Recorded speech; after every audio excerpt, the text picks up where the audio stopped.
Let them eat cake. 4 words. For over 2 centuries, this single phrase has defined one woman. It paints a picture of a queen so detached from reality, so blindingly arrogant, that while her people starved in the streets of Paris, she mocked their misery from a golden palace. It is the perfect story of a villain getting exactly what she deserved. There is only one problem. She never said it. In fact, the phrase was written by Jean-Jacques Rousseau when Marie Antoinette was just a 9-year-old child living in Austria, years before she ever set foot in France. Yet history didn't care about the timeline. History wanted a monster. Marie Antoinette was the target of the most successful, vicious, and highly coordinated smear campaign in human history. She was transformed from a naive teenage pawn into the ultimate scapegoat for a collapsing empire. Today, we peel back centuries of revolutionary propaganda to uncover the dark reality of France's most hated queen. Who was the woman beneath the powdered wig, and how did a legendary PR machine seal her fate at the foot of the guillotine? To understand the fall of Marie Antoinette, we have to look at how she was weaponized from birth. She wasn't born French. She was Maria Antonia, the 15th child of the formidable Austrian Empress Maria Theresa. At just 14 years old, her childhood was abruptly ended. She was traded like a piece of high-stakes political currency to cement a fragile peace alliance between Austria and France, 2 nations that had hated each other for generations.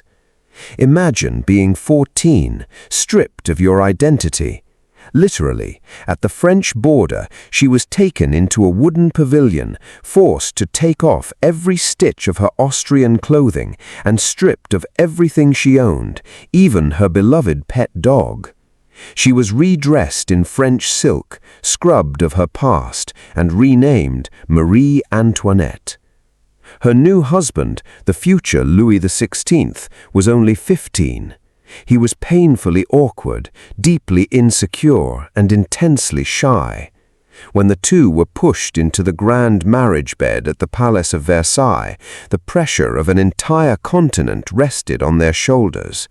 They were expected to immediately produce a male heir to secure the Bourbon dynasty. Instead, they failed. For 7 agonizing years, the marriage was not consummated. In the hyper-gossipy, cutthroat world of the Versailles court, this wasn't just a private tragedy, it was a national crisis. And the blame was placed squarely on the shoulders of the foreign teenager. The court began to whisper. They called her l'Autrichienne, the Austrian woman, but in French it was a malicious double entendre. Autrichienne sounded exactly like autruche, meaning camel bird or ostrich, and chienne, meaning bitch.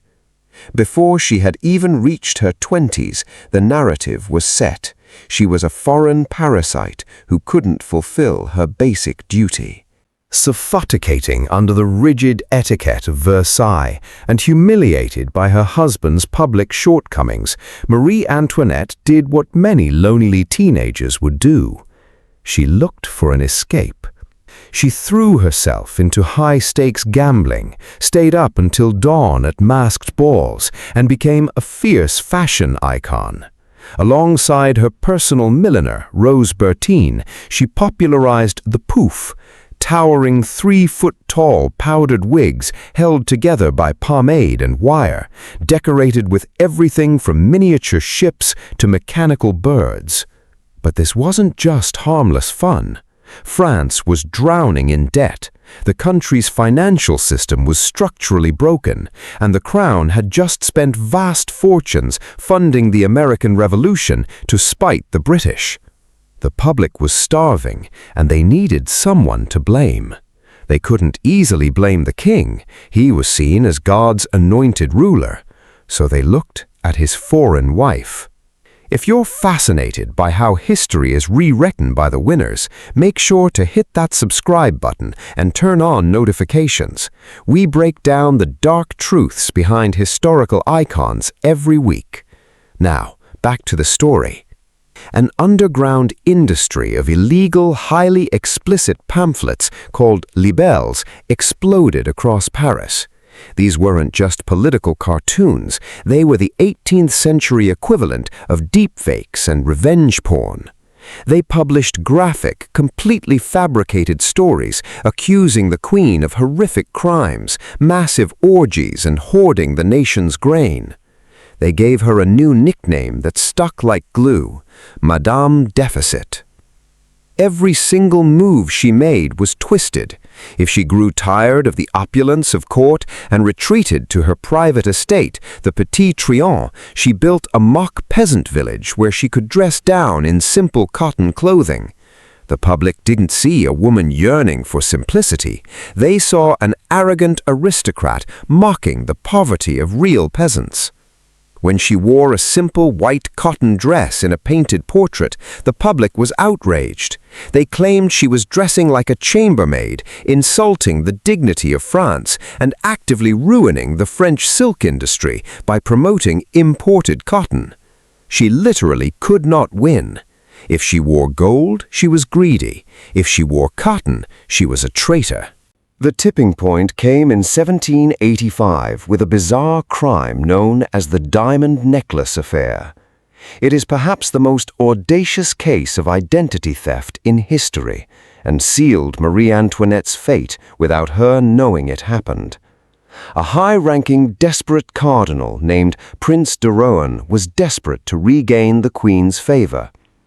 A master con artist named Jean de Valois exploited this. Jean convinced the cardinal that the Queen secretly desperately wanted a nearly priceless 2,800-carat diamond necklace, but couldn't buy it openly due to public outrage. Jean hired a prostitute who looked vaguely like Marie Antoinette, arranged a midnight meeting in the dark gardens of Versailles, and had the cardinal fooled by the disguised woman. The cardinal secured the necklace on credit and handed it to Jean, who promptly dismantled the diamonds and sold them on the London black market. When the jewelers demanded payment from the real Queen, the truth came out. Marie Antoinette was completely innocent. She didn't even like the necklace and had previously refused to buy it. The conspirators were arrested and put on trial, but the damage was done. The public refused to believe the Queen was a victim. They believed she had used Jean to steal the diamonds and then framed her to cover her tracks.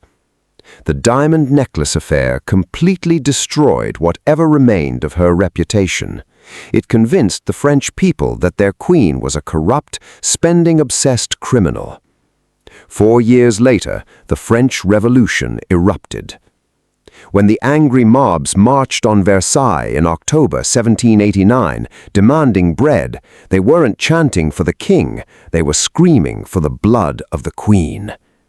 For the next 4 years, Marie Antoinette showed a steel resolve that shocked her enemies.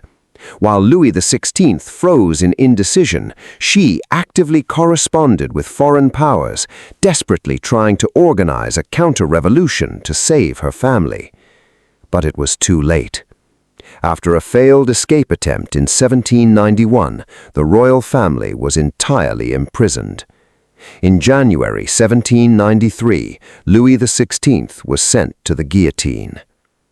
Marie Antoinette's final months were a living nightmare. She was moved to the Conciergerie, a damp, dark prison known as the antechamber to the guillotine. Her children were forcibly torn from her arms. To break her spirit, her young son was brainwashed by revolutionaries and forced to testify at her trial that her mother had sexually abused him.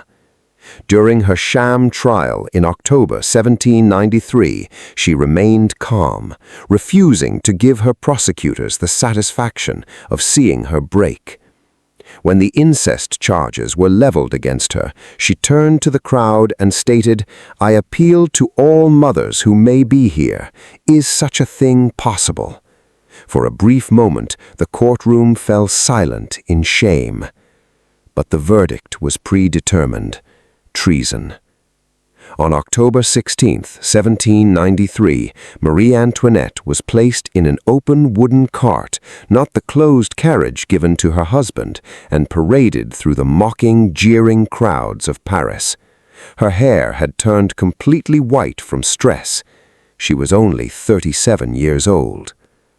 As she climbed the steps to the guillotine, she accidentally stepped on the executioner's foot. Her very last words on this earth were a whispered apology. "Monsieur, I ask your pardon. I did not do it on purpose." Minutes later, the blade fell. Marie Antoinette was buried in an unmarked grave, a victim of the very luxury she was born into and the terrifying power of weaponized propaganda.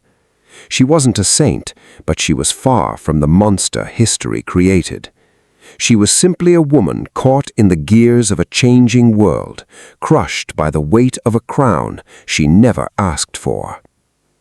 The story of Marie Antoinette shows us just how dangerous a weapon rumor can be, especially when a nation is looking for someone to blame.